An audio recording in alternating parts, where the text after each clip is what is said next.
এক রোগীর মৃত্যুর পর সোমবার রাতে এই ছবি দেখা গিয়েছিল রাজ্যের একমাত্র সরকারি সুপার স্পেশালিটি হাসপাতালে। এবার এসএসকেএমে কর্তব্যরত দুই নার্সকে জুতো পেটা করার অভিযোগ। এক্ষেত্রেও চিকিৎসায় গাফিলতির অভিযোগে রোগী মৃত্যুর অভিযোগ ঘিরে ঝামেলার সূত্রপাত। 29 আগস্ট চেতলার বাসিন্দা শঙ্কর সাউকে ম্যাকেনজি ওয়ার্ডে ভর্তি করা হয়। বুধবার দুপুরে মারা যান তিনি। অভিযোগ খবর পাওয়ার পর ওয়ার্ডে চড়াও হন রোগীর পরিজনেরা। জুতো দিয়ে দুই নার্সকে মারা হয়।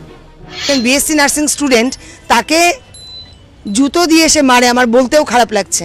তারপরে আবার একজন স্টাফ নার্সকে যে ওই ওয়ার্ডের দায়িত্ব নিয়ে কাজ করছে অন ডিউটি, তাকেও ওই একই রকমভাবে জুতো দিয়ে মারা হয়।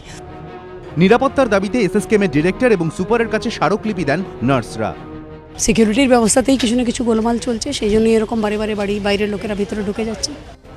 ঘটনায় মৃত রোগীর মেয়েকে গ্রেফতার করেছে ভবানীপুর থানার পুলিশ।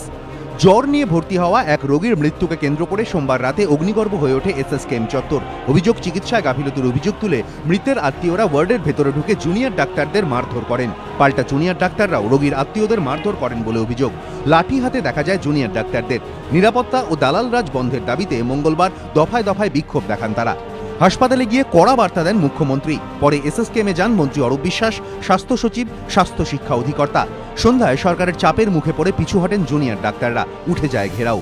এদিন তারা জানিয়েছেন 7 দিনের মধ্যে দাবি দেওয়া পূরণ না হলে বৃহত্তর আন্দোলন শুরু হবে। যদিও সরকারের বার্তা স্পষ্ট, রোগী পরিষেবার সঙ্গে কোনো রকম আপোষ করা হবে না। প্রয়োজনে কড়া ব্যবস্থা নেওয়া হবে বিশৃঙ্খলাকারীদের বিরুদ্ধে।